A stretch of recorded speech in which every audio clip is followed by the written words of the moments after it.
For Canada to make it out of this group, blank needs to happen. Apart from win 2 games. Apart from win 2 games, of course. Apart from you had to take the easy way out, Ian. Come on. No, well, that's it. It doesn't matter who you're playing. You could be playing the dog and duck, or you could be playing the US, Mexico, and Trinidad, and anybody. You're going to have to win 2 games to get out of that group. And you want to be, obviously, avoiding Mexico in the next round, but no other team really is there for Canada to be worried about. In my eyes, from what I've seen over the last 18 months, I don't think Canada has anybody to worry about. Wheels, Ian took the layup answer, so I'll give you the next word.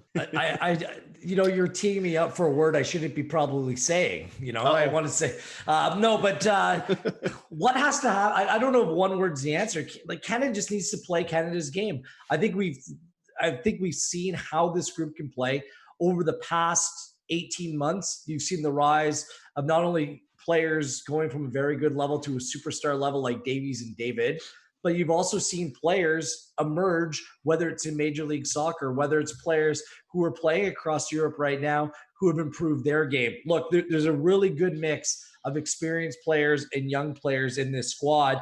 And if everything lines up the way it should be through World Cup qualifying, which Canada could go on and play 4 games in the month of June in the build up to this tournament. So it's kind of one tournament coming on the heels of another. I think a lot of it's going to be predicated on what happens in June, what kind of team you're going to see, the fitness of these players, and what players may or may not be available based on club commitments in Major League Soccer, because there's a lot of MLS Canadian players who may be part of this group. So there's so many different variables that are going to have an impact on just what this squad actually looks like for this tournament. Well, that's the big question for me, is just what kind of squad are we looking at for the Gold Cup? Both John Herdman and Greg Berhalter kind of said the same thing last night. Like, the clubs are obligated to release players for the FIFA window and then for the Gold Cup as well. But it's whether or not they want to do that. They're trying to preserve relationships. Do they want someone like Jonathan David or Alphonso Davies to play a full club season in Europe, then play the June window and then play the July window and then go straight back into preseason with their clubs, right? It's a lot to ask of them. And kind of the impression I got from Herdman was that he thinks he's going to have 2 different groups in June and July. And the World Cup will be the priority, particularly if it's that knockout tie against Haiti that month, right? Depending on how the schedule pans out. So, yeah, for me, the big question mark is just what kind of squad we're going to be looking at for the Gold Cup. I think they should still have enough options to get past Haiti and Martinique, but it might not be, the full strength group that could potentially go, right the way to the final of this tournament. We're all on board that the priority has to be World Cup qualifying in June, right? Like, those 4 games are huge, but considering who's in this preliminary group for Canada, if it's looking positive, that in a more comfortable way that Canada is going to go on to the Oct, doesn't that afford you the opportunity to play more of these players at the Gold Cup? Because I agree with you. I think for a lot of these players, it's going to be either or. Some players coming off a busy European football and campaign, where players like Alphonso Davies, who are going to be playing every 4 days roughly in terms of cup competition, league competition, Champions League competition. I mean, it's going to be an extremely difficult year for all players involved. So whereas generally during a Gold Cup, you'll have your squad of 23, and World Cup qualifying, when you go through a cycle, you'll maybe have 30 players involved. I'm looking at this, you probably need 50, 60 players available. You're going to be going that deep into your player pool in order to make it through both 2021 and 2022. Tell me if I'm wrong, but I mean, that sounds about right to me. You're probably going to need about 50 players. It's possible, yeah. And it's a good thing they had that January camp where they gave a lot of new players opportunities and got a look at a few guys, because they might be needing them now. I'll argue that, as Ollie said, about when you're going from, you're going to have the possibly 4 games in June, and then you've got the July tournament, and worrying about people having a long season and maybe having to rest and this and that. How many people question it when the Euros has been moved to next month or next summer as well? Are these teams going to drop players because they've had a long season? Listen, and the way I see it is, they had quite a long layoff just now, so they had their summer. Everyone's complaining to the roofs about, we haven't had a break. Well, you had 3 months off, realistically, or 2.5 months off before you're properly training. So you had your summer condensed, before the season actually finished.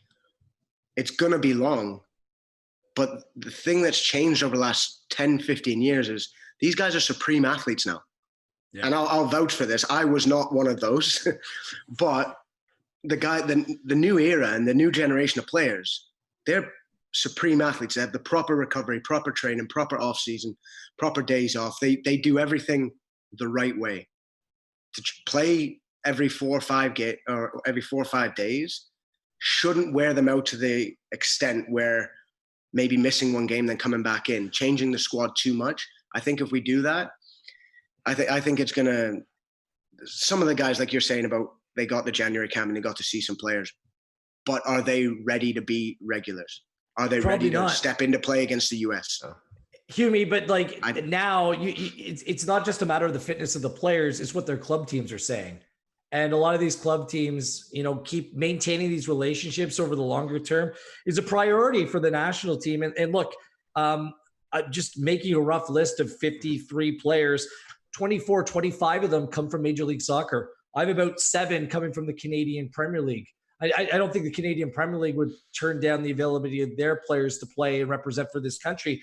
But a lot of these, you know, these 3 Canadian MLS teams, you know, Vancouver more than Toronto FC and the Montreal Impact are built around Canadian players. How many are you willing to let go on top of American players or players that come from other countries in CONCACAF? Like, it's going to be an extreme balancing act for both club and country here. So I get you, the players might be more fit, but the commitments are pulling them in multiple different ways. And I think you got to be careful with that. Yeah, and that's an argument I've always wondered is, why is the CONCACAF tournament being run at the same while the league is running? And I'm sorry if I don't agree with this whole, the way the Americans used to do it, where they'd come out and they play a team for the first round of games against Martinique, Bermuda, and bloody Costa Rica or something like that. And then for the second round, they send them all home and bring out the first team. No, if you go into a tournament, you bring in your group of 23 and then that's it. None of this chopping and changing. They have a bigger pool than everybody. Them in Mexico, up until ourselves over the last, 2-3 years, they've had probably a pool 3-4 times the size of ours. They can afford to do that. Other teams can't.